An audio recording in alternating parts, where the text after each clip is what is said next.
Hello everyone. आज की इस वीडियो में हम देखने वाले हैं कंट्रीब्यूटरी नेग्लिजेंस के बारे में। बेसिकली कंट्रीब्यूटरी नेग्लिजेंस का हम डेफिनेशन देखेंगे।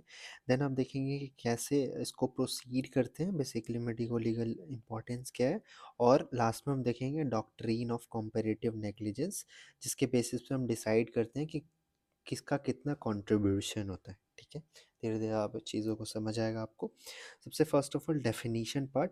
डेफिनेशन क्या होता है? Any unreasonable conduct from the part of patient और जो उनके साथ अटेंडेंट आते हैं विच कम्बाइंड विद डॉक्टर नेग्लिजेंस, जो कि लीड किया किसको? इंजरी को, या फिर may be in the extreme case death of the patient. मतलब पेशेंट और अटेंडेंट की तरफ से कोई अनरीजनेबल कंडक्ट जो कंबाइन हुआ डॉक्टर के नेग्लिजेंस के साथ, और लीड किसको किया? इंजरी को, पेशेंट के इंजरी या फिर एक्सट्रीम केसेस में डेथ ऑफ द पेशेंट हो गया, तो उसको हम क्या कहते हैं? Contributory negligence. मतलब अगर सिंपल वर्ड में कहे तो डॉक्टर ने कोई नेग्लिजेंस किया और उसके साथ में पेशेंट या फिर जो उसके साथ आए हुए अटेंडेंट ने कोई अनरीजनेबल कंडक्ट किया, जिसके वजह से पेशेंट को कोई इंजरी होता है, may be temporary, may be permanent, और मे लीड टू डेथ, तो वो हमारा आता है कंट्रीब्यूटरी नेग्लिजेंस के अंदर।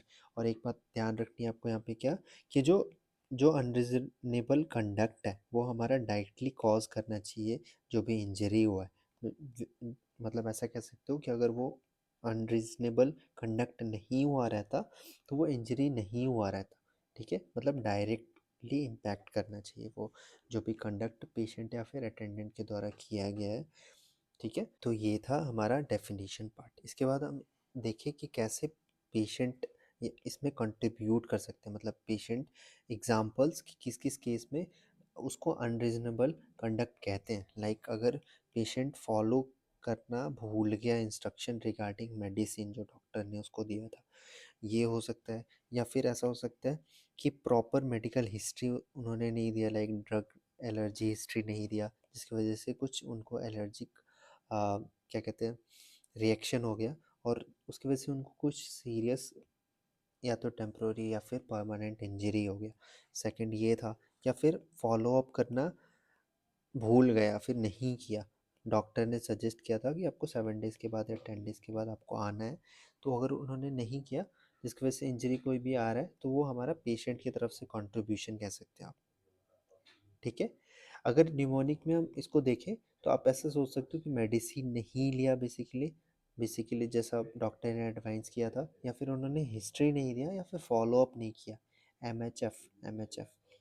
ठीक है, अगर ये तीनों चीज़ें हो रही हैं तो वो पेशेंट की तरफ से कंट्रीब्यूशन माना जाएगा उस इंजरी को लेके, और यही हमारा क्या होता है? Contributory negligence. ठीक है, अगर हम एक एग्जांपल से इस बात को अच्छे से समझें तो एक प्लास्टर केस आप ले सकते हो। क्या था उसमें केस? कि डॉक्टर ने आपके ऊपर एक टाइट प्लास्टर अप्लाई किया, ठीक है, आपके हैंड के ऊपर, पेशेंट के हैंड के ऊपर।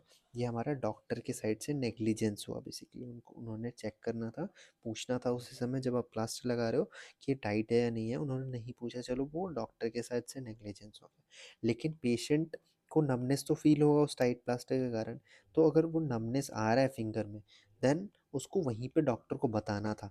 लेकिन उन्होंने अगर डॉक्टर को नहीं इन्फॉर्म किया, लेकिन उससे क्या होगा? इंजरी होगा। क्या हो सकता है? या तो गैंग्रीन हो सकता है, कोई परमानेंट इंजरी हो गया, कोई वेसल ब्लॉक हो गया, उससे गैंग्रीन हो सकता है। तो ये इंजरी हो गया। यहाँ डॉक्टर का नेग्लिजेंस था, यहाँ पे जो अनरीजनेबल कंडक्ट पेशेंट ने किया जिसकी वजह से इंजरी हो गया, तो ये हमारा कॉन्ट्रीब्यूटरी नेग्लिजेंस आता है। यहाँ पे पेशेंट ने नेग्लिजेंस किया जो कि इंजरी में कन्वर्ट हो गया बेसिकली। ठीक है, इसमें क्या होता है अगर हम कंक्लूजन की बात करें, कि यहाँ पे इंजरी जो रिजल्ट हुआ है, इंजरी वो बोथ पार्टी के नेग्लिजेंस की वजह से हुआ है।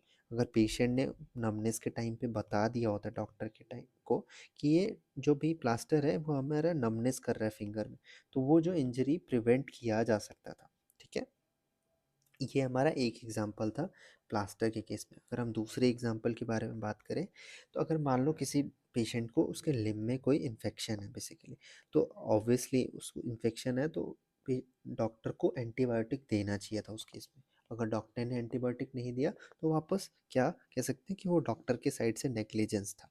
ठीक है, लेकिन उसके बाद क्या किया, पेशेंट को ऐसा लगा कि मैं ना इस घाव के ऊपर अगर काव डंग लगाता हूँ तो बेसिकली ये मेरा घाव जल्दी ठीक हो जाएगा। तो उसने उसके ऊपर कावडंग लगा दिया, जिसकी वजह से जो इन्फेक्शन था ज़्यादा हो गया, बढ़ गया, काफ़ी ज़्यादा हो गया।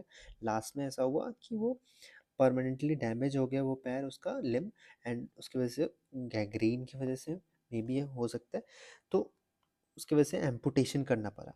तो ये जो इंजरी हुआ पेशेंट को as a form, in a form of amputation, ये किसका किसका कंट्रीब्यूशन था इसमें? एक तो डॉक्टर का नेग्लिजेंस था कि उन्होंने उस पेशेंट को एंटीबायोटिक्स नहीं दिया, और पेशेंट का क्या था कि पेशेंट ने उसके ऊपर कावडंग लगा दिया। तो दोनों ने मिलके एक परमानेंट या फिर कह सकते हो injury in a form of amputation कर दिया।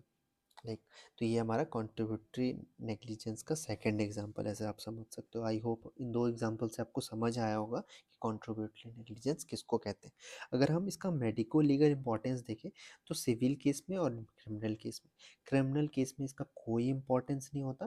क्रिमिनल केस मतलब कि इसमें पेशेंट को सीरियस डैमेज हो गया या फिर डेथ हो गया, तो आप इसको एज ए डिफेंस नहीं यूज़ कर सकते हो कि पेशेंट की वजह से भी हुआ। इस पे ज़्यादा लायबिलिटी आपकी होती है। बेसिकली बात करें तो फुल लायबिलिटी आपकी ही होती है पेशेंट को अगर कुछ हो जाता है, अगर वो क्रिमिनल केस के अंदर आता है, लाइक उनको कोई सीरियस ग्रेवियस इंजरी हो जाता है, फिर डेथ हो जाता है पेशेंट को।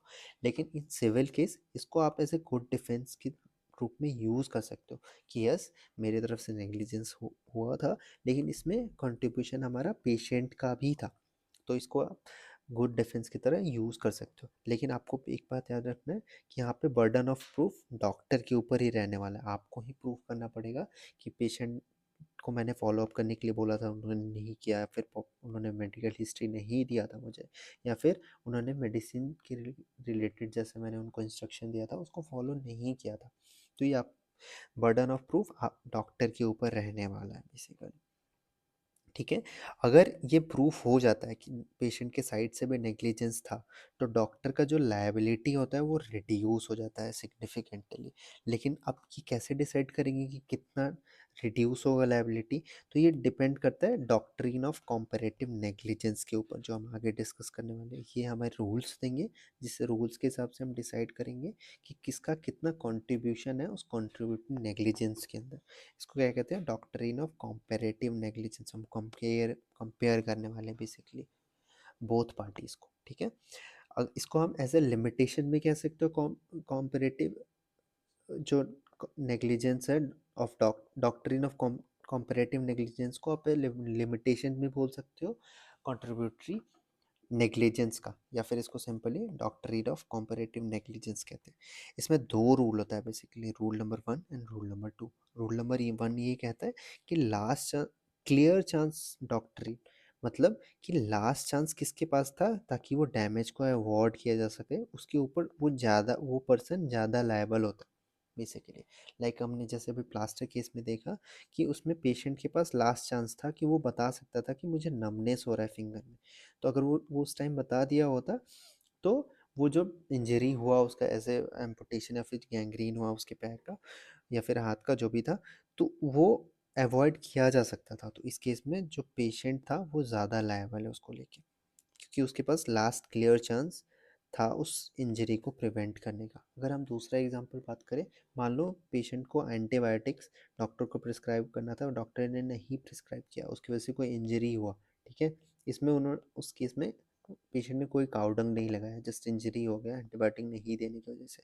तो यहाँ पे लास्ट क्लियर चांस किसके पास था? डॉक्टर के पास। तो यहाँ पे डॉक्टर लायबल होगा। ठीक है। ये हमारा रूल नंबर फर्स्ट था।